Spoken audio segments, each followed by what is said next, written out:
we remain steadfast in our commitment in delivering local news that matters, stories that inspire, enriching the lives of Filipinos in the Philippines and across the globe. This is your GMA Regional TV. Buong puso para sa Pilipino. Narito na ang mga pinakamalalaking balita ngayong Miyerkules. Bagong school calendar aprobado na ni Pangulong Ferdinand Bongbong Marcos Jr.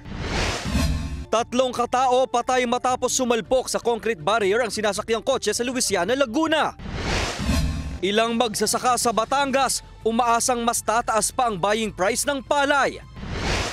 Pag-i-issue ng show cause order para sa mga unconsolidated PUJ, tuloy-tuloy. Mga jeepney driver at operator nakakala sa kooperatiba. Mapapawalang bisa ang prangkisa ayon sa LTFRB 4A. At homemade burong prutas na paho, kumikitang kabuhayan ng isang mag-anak sa Lipas City.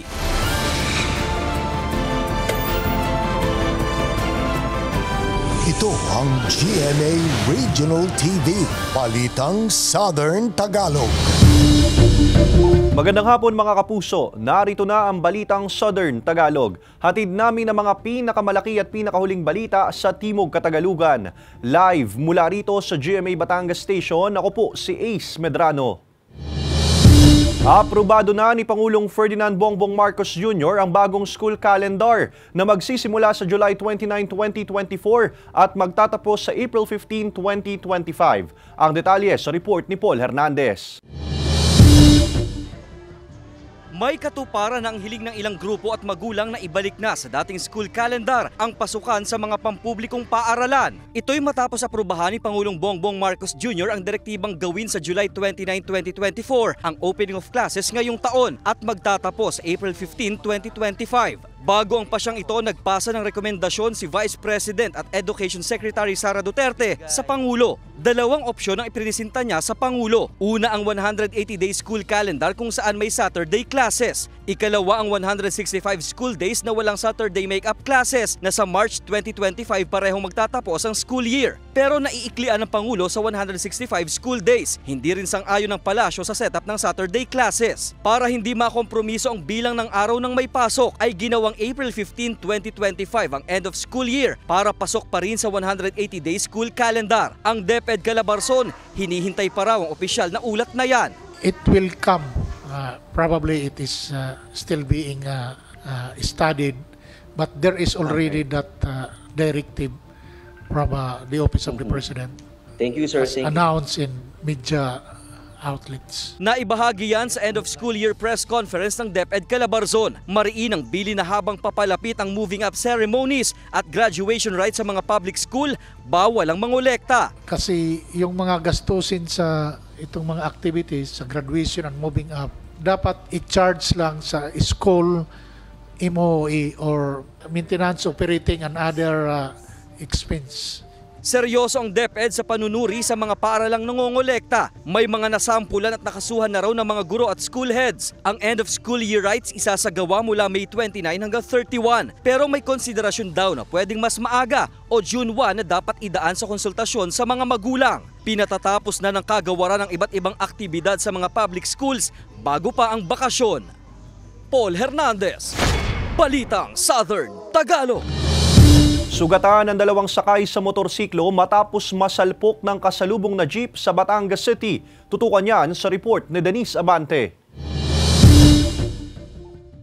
Sugat sa iba't ibang bahagi ng katawan ang tinamo ng mag-asawang sakay ng motorsiklo matapos masalpok ng kasalubong na jeep sa kahabaan ng Barangay Tabangao, Aplaya, Batangas City mag-aalas 10 kagabi. Nabasag ang ilang bahagi ng windshield ng jeep habang nasira rin ang ilang parte ng motorsiklo. Sa investigasyon ng pulisya, pauwi na sana sa Lipas City ang driver ng jeep nang mangyari ang insidente. Ang bating pong vehicle 1 ay nag-occupy po ng kabilang lane. Kaya bumangga po siya doon sa ating kasalubong na motorcycle. Base na rin po sa deklarasyon po ng ating driver, siya po ay nakainom. Agad isinugod sa ospital ang mag-asawa na patuloy pang nagpapagaling hanggang ngayon habang nasa kustodiya na ng pulisya ang driver ng jeep na mahaharap sa kaukulang reklamo. Siya po ay mahaharap sa kasong reckless imprudence resulting to serious physical injury and damage to property. Sinisika pa ng GMA Regional TV Balitang Southern Tagalog na makuhanan ng pahayag ang mga biktima, gayon din ang driver ng jeep hinggil sa insidente. Paulit-ulit na paalala ng pulisya ang iba yung pag-iingat sa pagmamaneho upang maiwasan ang kaparehong insidente. Pagdasal po bago umalis ng bahay at magmaneho. O wag po tayo magmamaneho ng tayo nakainom or inaantok o hindi maayos ang ating kondisyon o kalagayan. Gumamit po tayo ng safety gear kung tayo po ay magmumotor, helmet, hindi lamang po ang driver, pati po ang ating backrider. Kasama si J. Arman Hares, Denise Abante, Balitang Southern Tagalog.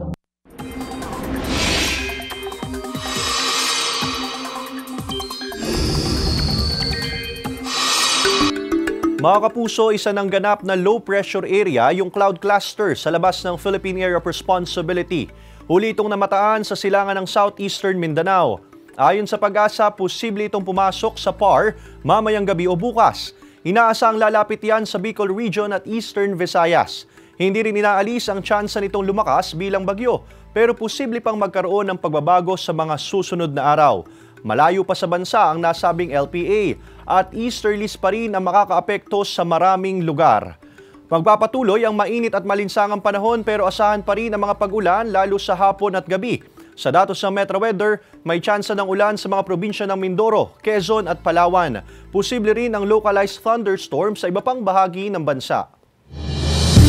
Kakaunti ang mga dumalo sa hearing para sa mga unconsolidated public utility jeepney sa Calabarzon ayon sa LTFRB. Ang detalye sa report ni Paul Hernandez.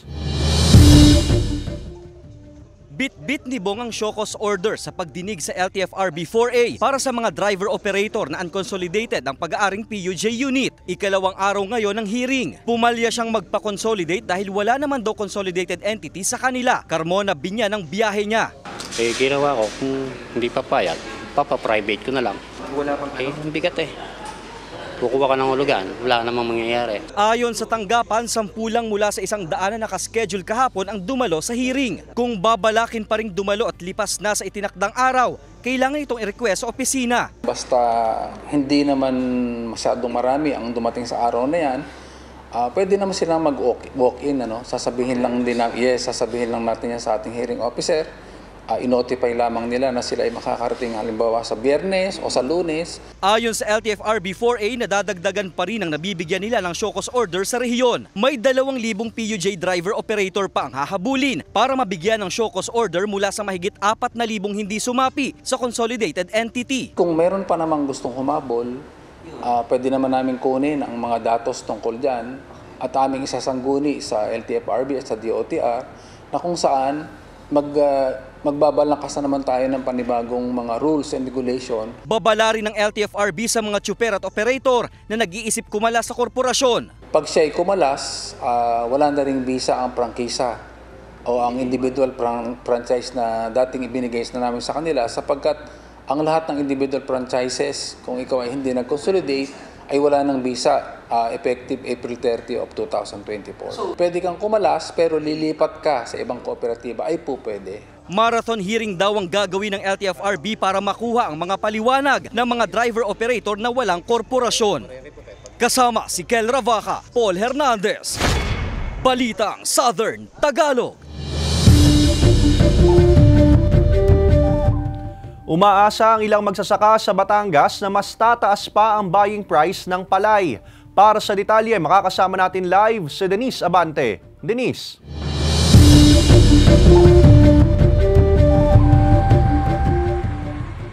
Ace, mataas na bili ng palay. Yan ang sigaw ng ilang mga magsasaka dito sa Batangas para sa ikaangat ng kanilang pamumuhay. Bilad sa initan, kayod kalabaw kung ituring ang trabahong araw-araw na kinakayanan, maitaguyod lamang ang pamilya at ang mga utang ay mabayaran. Iyan daw ang kinahaharap ng mga magsasaka dito sa Ibaan, Batangas. Isa na dyan ang 56 anyos na si Aling Ginalyn. Balo na sa asawa at 10 mga anak ang itinataguyod at pinag-aaral. Mahirap man, palagi raw kinakaya ni Aling Ginalyn ang trabaho sa bukid dahil ito lamang ang naiwang pamana sa kanyang trabaho ng kanyang mga magulang. Mas malaki naman po ang kita dito kaysa pagtatahi ng net bag. Sa tala ng Provincial Agriculture Office, nasa humigit kumulang 5,000 mga magsasaka ang umaasa sa humigit kumulang 100 ektarya ng taniman ng palay sa lalawigan. Mahirap ang buhay sa bukid, kaya umaasa sila na tataas pa ang presyo ng palay para makaangat-angat naman sila sa buhay. Sa bagong programa ng National Food Authority na Pricers o Price Range Scheme, nababalanse ng mga magsasaka ang ibinebentang palay sa ahensya na siyang makatutulong sa kanila gayon din sa mga mamamayan. Ang NFA kasi ang siyang pangunahing ahensya na nangangasiwa ng buffer stocking ng bigas na ginagamit sa panahon ng kalamidad. Dati kasi noon hindi rin kami masyadong nakakabili, hindi kami nakaka-compete. Dahil nga sa problema rin yung price kasi. 19 compared sa 19 pesos, tapos binibili mga 29. So wala kaming mabili. Sa tingin ko, kung may El Nino man o wala, sa tingin ko nakatulong sa amin yung pricers na yan kasi tumaas yung presyo. So lahat ng farmers naman, gusto rin kami tulungan dahil kasi sila rin naman kakibat namin sa pag nagkaroon ng mga problema. Sa amin sila nagsusulong ngayon with that price. Sa ngayon, 23 hanggang 30 pesos na ang buying price ng NFA sa palay sa mga local farmers sa iba't ibang bahagi ng Calabarzon at Mimaropa. Bagay na malaking tulong umano para sa magsasakang si Aling SP. Sa pagtaas man lang daw ng bili ng palay sa kanila, mababawi ang pagod at hirap na binubuno nila sa bukid. Kasi po para ayun pong NFA mura po kaysa yung pong ibang mahal po ang ibang po ng bigas. Sana po naman bumalik po yung dating presyo. Para po sa lahat po ng mga ganitong mga naghihirap po. Ayon sa NFA, nakadepende pa rin sa world market ang magiging presyuhan ng bigas upang malaman kung magkano ang susunod nilang bili sa palay. Ace, kanina din lamang sa panayam natin sa ilang mga magsasaka, humabon na sila ng pagtatanim bago pa pumasok ang tag-ulan. Ace? Denise, ngayon napapasok na nga ang tag-ulan, kumusta ang buffer stock ng NFA sakaling dumaan ang mga sakuna?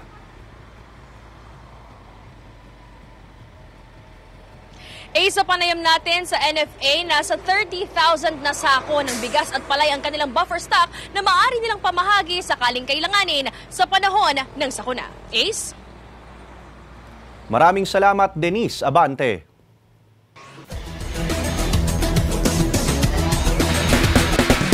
Kumasa ang swimmers mula sa iba't ibang panig ng bansa sa VIP Swim Junkie Challenge sa Lobo, Batangas. Narito ang report ni Paul Hernandez.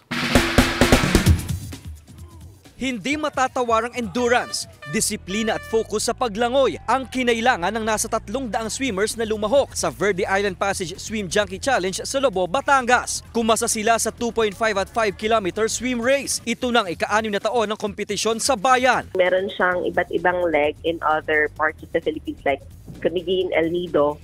But the swimmers and the organization says that Lobo is the most challenging.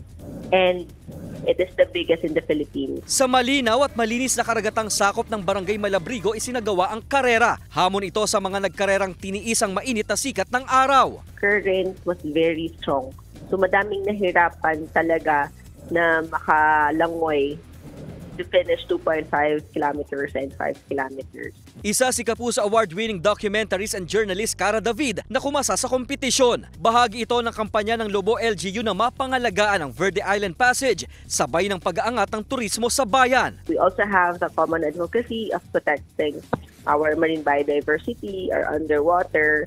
So it was a perfect tie-up between the Swim Junkie organization and LGU Lobo. Mula sa mahigit 400,000 tourist arrival sa Lobo noong isang taon, target nilang madoble ang bilang na ito o umabot pa sa 1 milyon ngayong 2024. Paul Hernandez, Balitang Southern Tagalog. Ito ang GMA Regional TV, Balitang Southern Tagalog.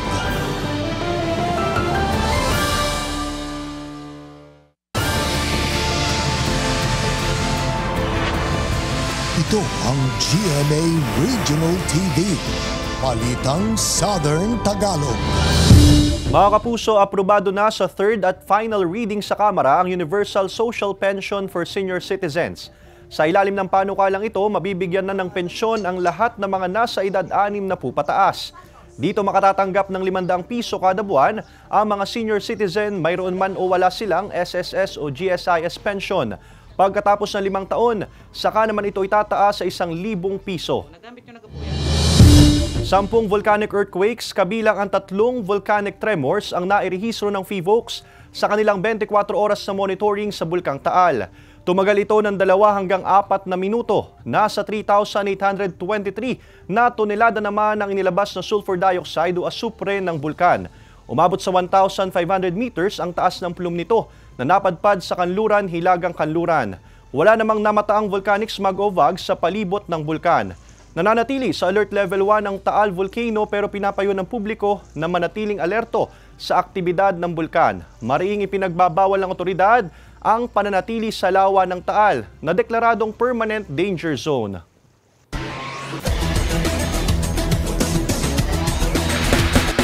Babawi sa do-or-die game ang EAC General sa Linggo, May 26 laban sa Perpetual Altas sa Game 2. Narito ang report ni Hazel Alviar. Sa Game 1 ng finals ng NCAA Season 99 ng Men's Volleyball Tournament, nakuha ng EAC Generals ang unang set ng laban sa defending champions at undefeated sa Season 98 na Perpetual Altas. Pero sa kasamaang palad, nanaig ang championship experience ng Perpetual at tuluyan ng pinagkait sa EAC ang laro. Parang siguro na out of focus na, parang di na namin susunod yung mga coaches namin. Actually, yung system namin na yun ang nagpapanalo sa amin. Dahil may siya nasunod dun sa endgame. Nagkulang lang kami sa communication and dun sa pattern na tinuro ng mga coaches namin sa training. Siguro hindi lang namin pinanghawakan yung system, kaya nagkulang kami dun sa game and natalo kami. Pero kahit hindi ang inaasahan nilang resulta ang nangyari sa Game 1, bilang mga magigiting na general, tuloy pa rin ang laban. Yung moral naman po namin is andun pa din naman po, still fighting hanggang dulo. Alam naman po namin na Perpetual is a beating team. Siyempre, gusto din po namin silang matalo. And nang sa amin lang naman po kasi is nagtatry lang po kaming agawin sa kanila when kailangan din namin talagang ibigay yung best namin para makuha namin yun. Sa kanilang do-or-die game sa darating na linggo, handa ng Generals at nangakong no retreat, no surrender. Magpupursige po kami magtulungan yung teamwork pag mas 100% pa rin yung teamwork namin. Sobrang dami namin pinagdaanan coming into this season. Marami kaming nakaharap na challenges and kalungkutan, kasiyahan. And syempre kung makakuha namin yung championship ngayon, super magiging masaya kami and magiging alay namin to sa lahat ng kung ano man nangyari sa amin. Abangan ang Game 2 ng NCAA Season 99 Indoor Volleyball Final sa darating na linggo simula alas 12 ng tanghali live sa GTV. Hazel Alviar, Balitang Southern Tagalog.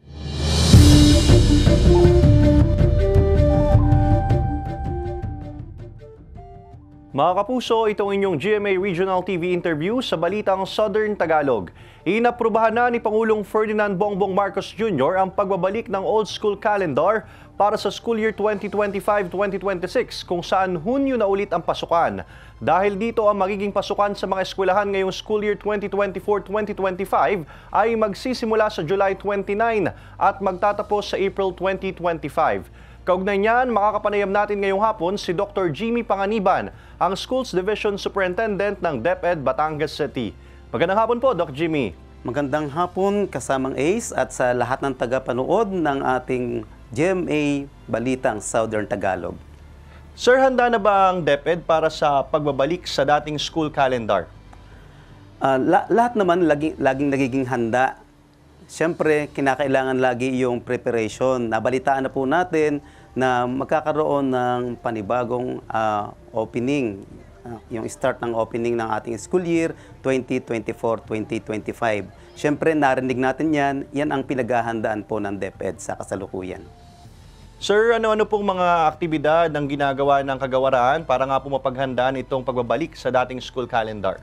Though wala pa namang official announcement o memorandum tungkol po dito, since narinig na nga po natin, ngayon po ay pinaghahandaan na po lahat ng activities na dapat ilatag before July 29 na yun po ang opening ng classes for school year 2024-2025. Panguli na po, Sir Jimmy, ang inyo pong mensahe sa mga magulang at maging sa mga estudyante o mag-aaral.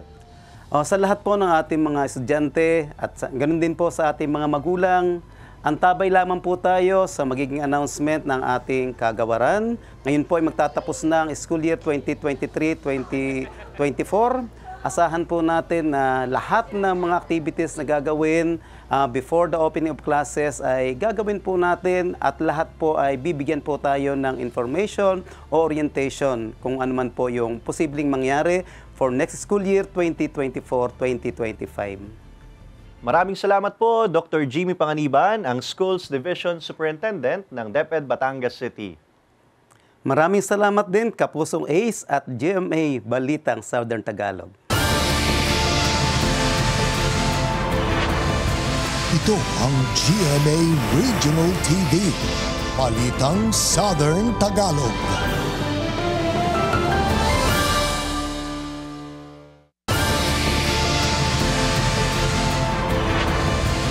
Ito ang GMA Regional TV, Balitang Southern Tagalog. Patay ang 3 katao matapos sumalpok ang sinasakyang kotse sa concrete barrier sa Luisiana, Laguna. Nakatutok si Denise Abante. Maluwag ang kalsada at walang ibang sasakyang bumabagtas sa kahabang ito ng National Highway na sakop ng Barangay San Isidro sa Luisiana, Laguna, alas 6 ng umaga noong Linggo. Maya-maya pa, isang mabilis na pulang kotse ang paparating at napalihis sa kanyang linya, saka sumalpok sa isang concrete barrier at bahagya pang tumilapon. Galing daw po sa lamay itong mga nasa kotse. Bicol po ang lamay. Siguro sobrang pagod po. Medyo nakatulog yung driver. Impact sa katawan nila yung pagkaka-aksidente ng sasakyan. Kasi medyo may kabilisan nga po yung takbo. 3 sa 5 sakay ng kotse, dead on arrival sa ospital. Ang driver at isa pang pasahero ng kotse patuloy pang nagpapagaling sa pagamutan matapos magtamo ng matitinding sugat sa iba't ibang bahagi ng katawan. Ayon sa pulisya, naiuwi na sa Camarines Norte ang mga labi ng 2 sa mga nasawi, habang ang isa'y naiuwi na rin sa Sampaloc, Tanay, Rizal. Iba yung pag-iingat sa kalsada at sapat na pahinga lalo na kung malayuan ang biyahe ang ipinapayo ng otoridad upang maiwasan ang kaparehong insidente. Pag nakaramdam po kayo ng antok, pwede po tayo magpahinga. Piliin niyo po yung safe na lugar. Halimbawa po sa mga gasoline station o kaya medyo magpagpag muna sa mga restaurant, pampaalis antok po. Lagi po nating titingnan po ang kondisyon ng mga sasakyan natin bago tayo bumiyahe ng malayuan. Sinisika pa ng GMA Regional TV Balitang Southern Tagalog na makipag-ugnayan sa pamilya ng mga biktima hinggil sa aksidente. Denise Abante, Balitang Southern Tagalog. Umabot na sa 163 ang tinamaan ng pertussis o whooping cough sa rehiyon ayon sa DOH Calabarzon. Base sa pinakauling datos na inilabas ng Regional Epidemiology Surveillance Unit CHD Calabarzon, Cavite pa rin na may pinakamaraming naitalang kaso na umaabot sa 41 kaso. Pumapangalawa ang lalawigan ng Rizal na may 40 kaso. Ikatlo ang Laguna na may 34 na kaso, habang 24 na kaso naman sa probinsya ng Batangas at 11 kaso sa Quezon.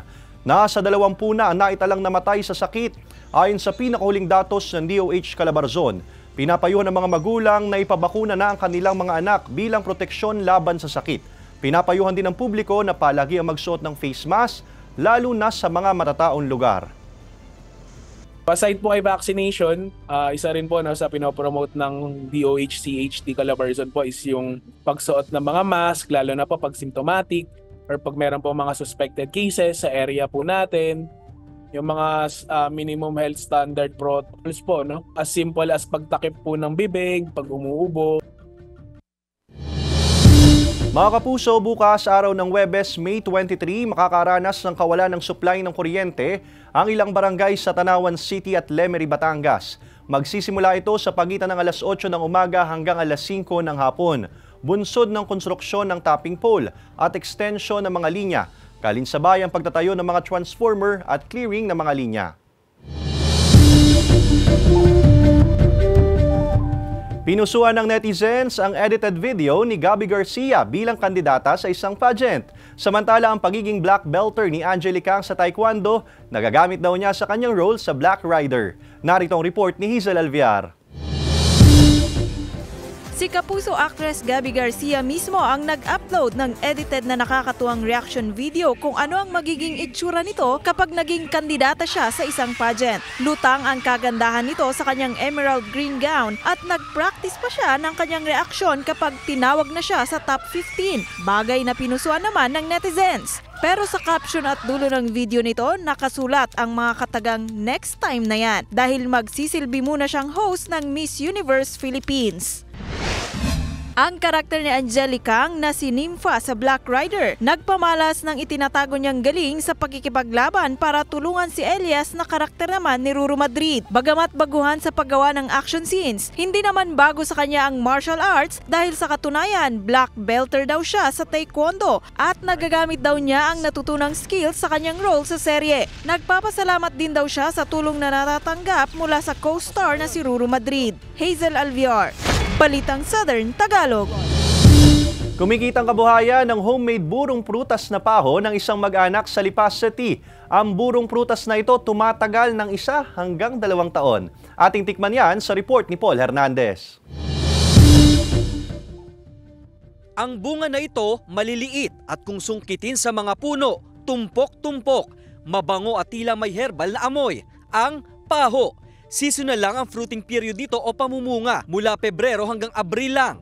Sa Lipa City, hindi lang ito basta pinipitas. Ang ginagawa ni LC, homemade burong paho. So ang inay ko, nagdadala ng paho sa bahay, hindi namin maintindihan kung ano nang gagawin kasi masarap siya kainin ng hilaw, yung tinatawag nilang fresh na paho. Lalagyan mo ng kamatis, sibuyas at itlog na pula. Pero, hindi mo naman makain niya ng araw-araw. So sabi namin, paano ang gagawin? Buruhin natin. Hanggang sa naisip ko na nagugustuhan ng mga tao. Ang ingredients nito, simple lang. Tubig, asin at asukal. Matapos hugasan, kailangang ibabad overnight sa tubig na may asin. Huhugasan ulit at ide-drain. Saka pa ilalagay sa jar at bubuhusan ng tubig na may asukal. Kasi ang tulong ng asin para tumagal.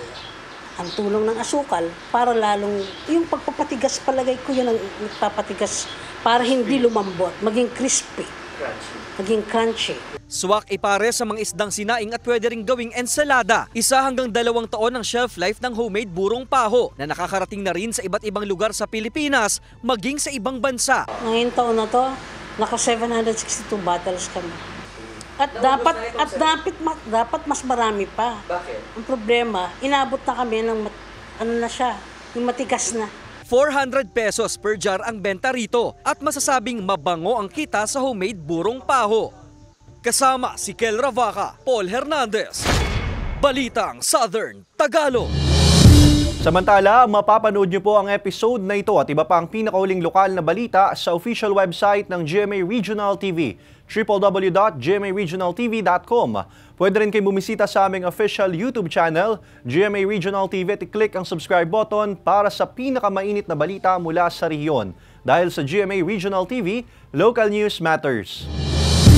At yan ang mga pinakamalaki at pinakahuling balita sa Timog Katagalugan. Maraming salamat sa pagsama sa amin pati na mga kapuso sa ibang bansa na tumutok sa mga balita sa rehiyon. Kami, ang GMA Regional TV Balitang Southern Tagalog. Buong puwersa para sa mas malaking misyon at mas malawak na paglilingkod sa bayan.